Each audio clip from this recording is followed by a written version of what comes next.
Y ahora sí, vamos a hablar directamente con Ofelia Fernández y a ver si está del otro lado para charlar un rato sobre todo esto, la coyuntura tan difícil y lo que viene. Ofe, ¿cómo estás? Hola, ¿qué tal? ¿Cómo va? Ahí probando el audio.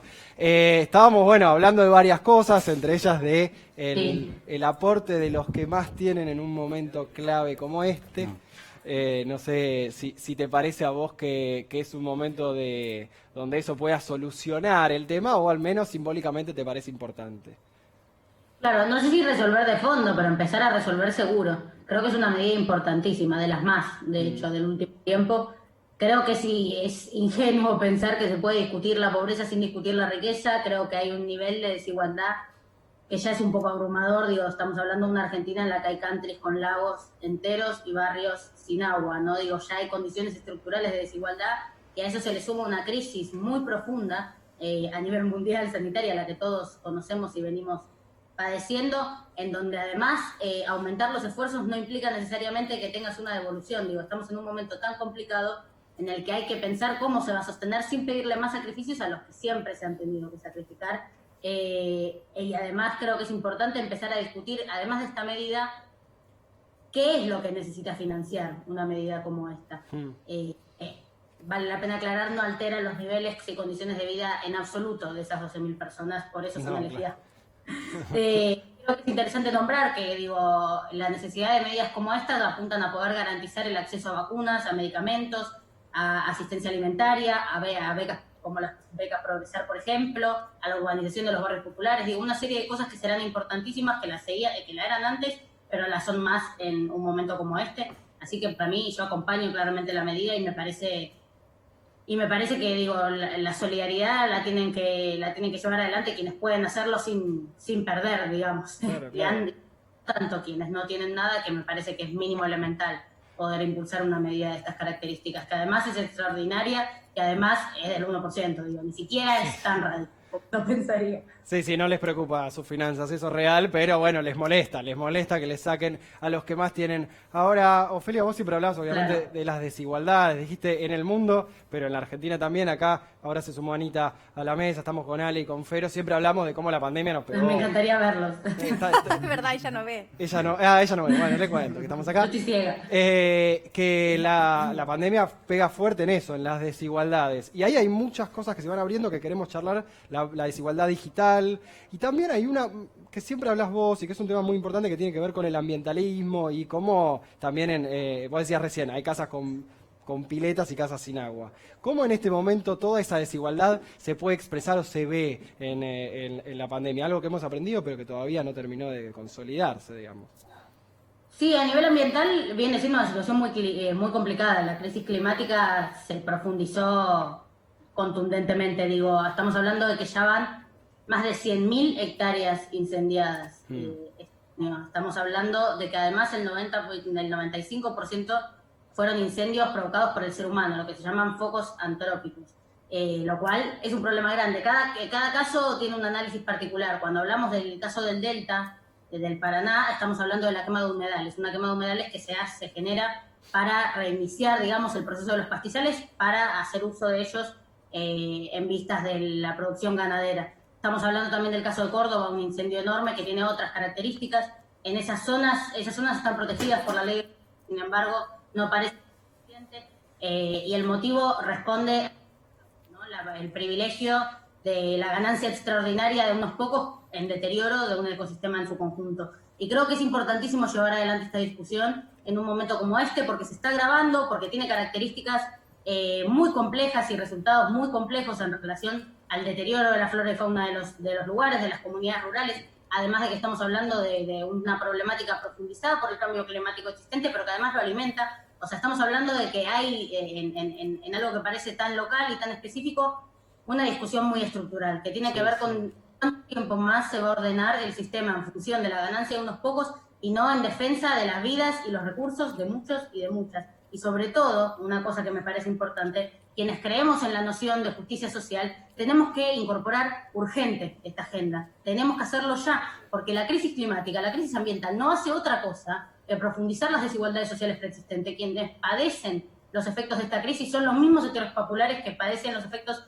de toda crisis. Y no podemos no empatizar en ese sentido con esa causa. Y nadie está diciendo que ahora la conservación le tiene que ganar a la producción. Tenemos que pensar una producción que considere los límites ecológicos. Y el reclamo es muy claro en ese sentido y muy tajante. Se necesita actualizar la ley de bosques, se necesita una ley de humedales como primer paso, para después discutir todo ese sistema. Yo en lo propio, en la legislatura, lo que hago es articular con los sectores de militancia ambiental que considero más transformadores o más dinámicos, que son Jóvenes por el Clima, una organización de la que aprendo mucho, y los cartoneros y cartoneras y promotoras ambientales, pero en este caso soy una militante más reclamando por la necesidad de estas dos leyes que mencioné, pero demanda una discusión mucho más profunda. Es que claro, bueno, Ofelia siempre habla del tema porque los jóvenes hablan del tema hace rato, pero es algo que vamos a hablar todo, que ya lo estamos hablando todo. Ya está cambiando el clima. Eso que se venía profetizando en lo que por lo menos fue mi infancia. Ofelia, buenas noches. Fernando Soriano te saluda. ¿Cómo va? Bien, muy bien. ¿Cómo ves a tu generación en relación con la cuarentena y estos permisos que se agrandan, se amplían ahora con la posibilidad de juntarse en espacios al aire libre? ¿Crees que, teniendo en cuenta el poder que tienen de inmunidad un poco ante la enfermedad y la potencialidad de agentes de cambio, crees que la responsabilidad de la gente de tu generación es importante? ¿Cómo ves que se pueden llegar a comportar con estas nuevas decisiones que se anunciaron hoy?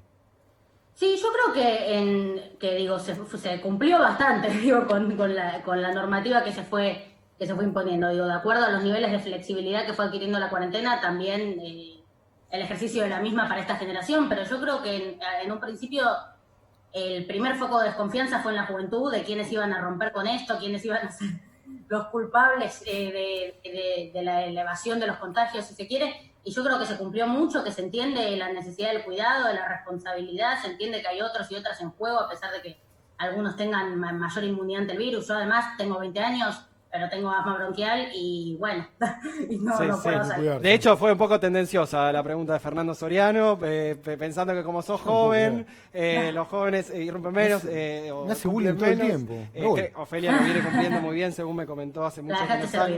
Pero es que fotos de la gente que incumplió se vio de todas las edades, obviamente, lo charlábamos recién con Alejandra acá. Queríamos hablar un tema. De muchos ancianos se han visto. Sí, obvio, mucha gente rompiendo la cuarentena, cuando era cuarentena, ahora aislamiento también. Queremos hablar un poco de violencia política, es un momento de muchos extremos, de mucho bardo de todos lados. Ana, te habías preparado un poco. Por un lado, Ofe, yo soy Anita, ya que no nos vemos, te presento. Hola. Te presento. Te quería preguntar, por un lado, porque hubo un estudio que se publicó hace muy poquitos de un análisis a las 22 candidatas que habían participado de las elecciones de 2019, donde se demostraba que el 60% había sufrido violencia en las redes. Estoy hablando de violencia machista porque eran 22 candidatas mujeres.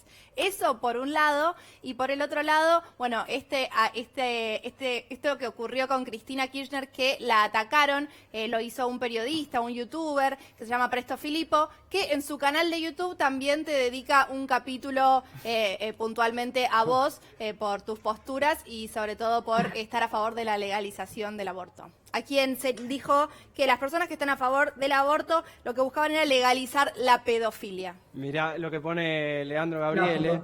En el graf dice, violencia política en las redes, la otra pandemia del siglo XXI. Claro, no solo en las redes, digamos, más general, ¿no, Ana? Que de hecho después vamos a puntualizar un poco más porque preparé un informe. Sí, pero bueno, te quería consultar acerca de esto. ¿Cómo la vivís vos? ¿Cómo la llevás? ¿Y qué es lo que tenés para decirnos respecto de esto de las mujeres que sufren violencia en las redes sociales? Sí, conozco muy de primera mano este tema.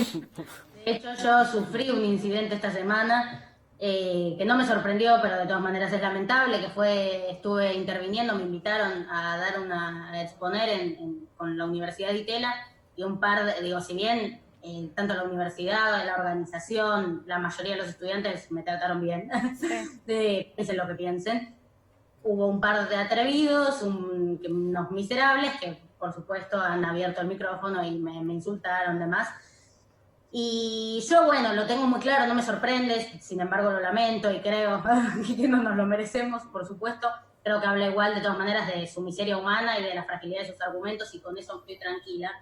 Y creo que algo que es importante decir cuando hablamos de violencia política es que algo que harta mucho es que cuando nosotras salimos a mostrarlo y a marcar un límite, lo primero que te dicen es, ay, no te bancas una crítica, ¿no? Claro. Y la crítica política me la banco, de hecho estoy segura de que me la banco más que mucha gente, porque las mujeres, para llegar a los lugares a los que llegamos, tenemos que dotarnos Demostrar el triple doble, exacto. argumentativa, tal cual.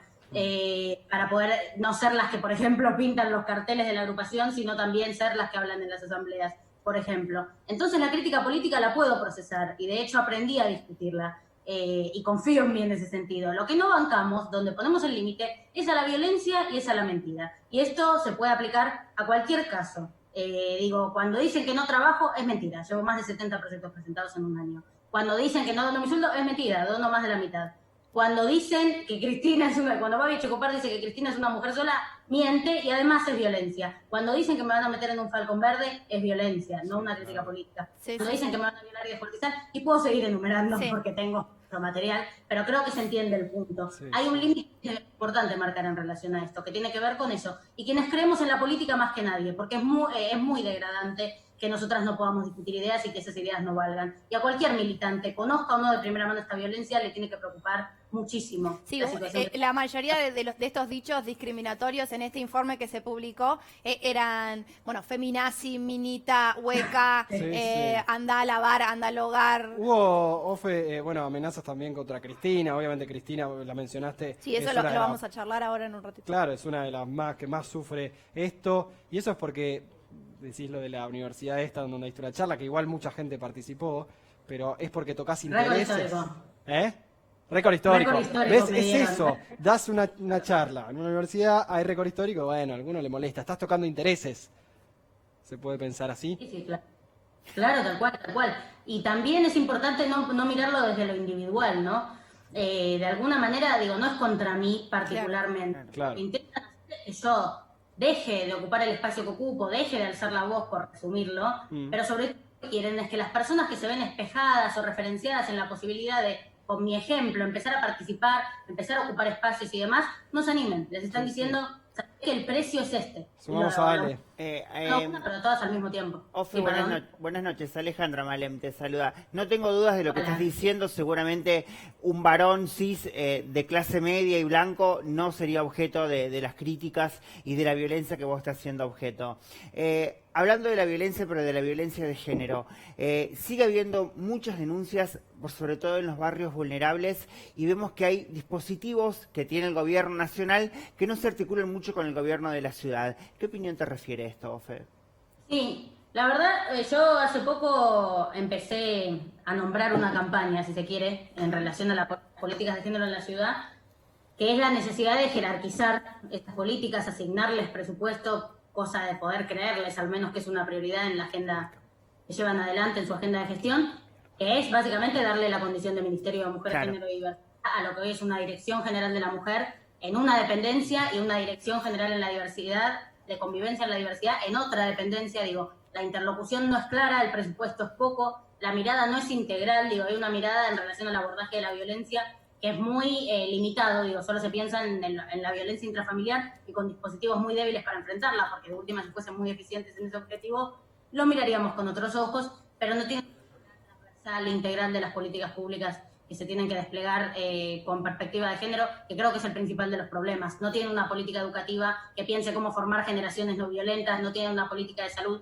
que reciba a las mujeres y a sus problemas en relación a sus derechos sexuales y reproductivos, no tienen una política económica que tenga en consideración los problemas como la brecha salarial, la falta de independencia económica en las mujeres que sufren violencia y no se pueden ir de sus hogares, por tanto, una política de generar un sistema integral de cuidados, una serie de elementos que no se terminan con un ministerio, eso yo estoy convencida. Digo, Ofelia, pero hay consenso. La interlocución sería más clara. Hay consenso en la legislatura, al menos en la sanción del ILE, que lo pudieron hacer hace muy poquito tiempo. Hay consenso en la legislatura para darle lucha y batalla a estas. ¿Es una decisión del Ejecutivo de no llevarlas a cabo?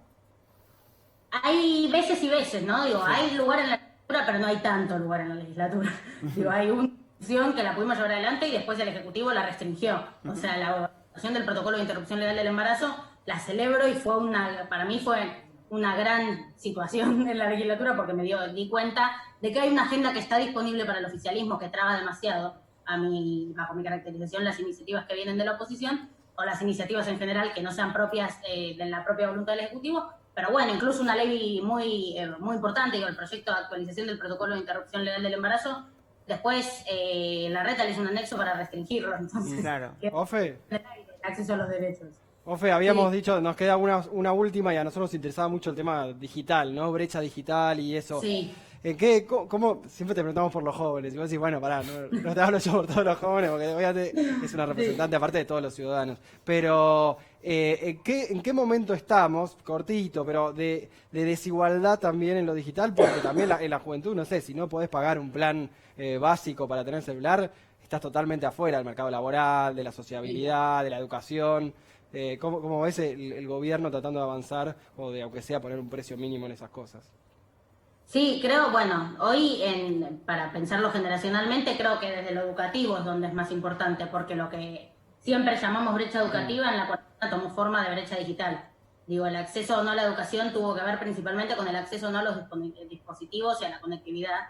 Entonces, digo, creo que hay que pensarlo desde esa mirada. Celebro y, por supuesto, fue una gran noticia. De hecho, personalmente yo ese día venía de tener comisión de educación en la legislatura discutiendo precisamente el tema del protocolo de vuelta a clase, que finalmente fue rechazado, pero dando la discusión en relación a esto, básicamente, y al terminar esa comisión, un par de horas después, Alberto anuncia lo que anunció, digo, convertir en servicios públicos y esenciales el acceso a la telecomunicación, etcétera, y creo que, bueno, habla de un primer paso para garantizar mejores condiciones para el acceso, y entender que estamos en un momento de la historia, si se quiere, o de la modernidad, en la cual es importantísimo tener políticas dedicadas a entender que el acceso a ese derecho no es para nada menor. De hecho, Claro. cuando fue la discusión, cuando cerraron Conectar Igualdad, cuando bajaron el programa, ya costaba, ¿no? Costaba como que se comprenda que el acceso a, por ejemplo, a una netbook en los pibes y en las pibas Sí. menos valor que algunos otros derechos, y que hoy es una parte fundamental mismo de la interacción social como del propio desarrollo educativo o del que sea, y en aquel entonces decían, bueno, no hay que entregar computadoras porque las usan para jugar. Bueno, hablemos de quiénes tienen derecho a jugar, porque el que no tiene A educarse, a sociabilizar, a cualquier cosa. Aburrimiento. Claro. Ofe, Como gracias. perverso. Gracias por atendernos y por charlar con nosotros un rato hoy. Siempre un placer. Ojalá nos vemos pronto. Chao, Ofe. Bueno, ahí hay mucho que de los artistas más del under de esta época que aprendieron a mezclar música con la computadora de Conectar Igualdad, lo cual habla un poco de socioeconómicamente lo que importa el acortar la brecha digital. Caso Facundo Castro.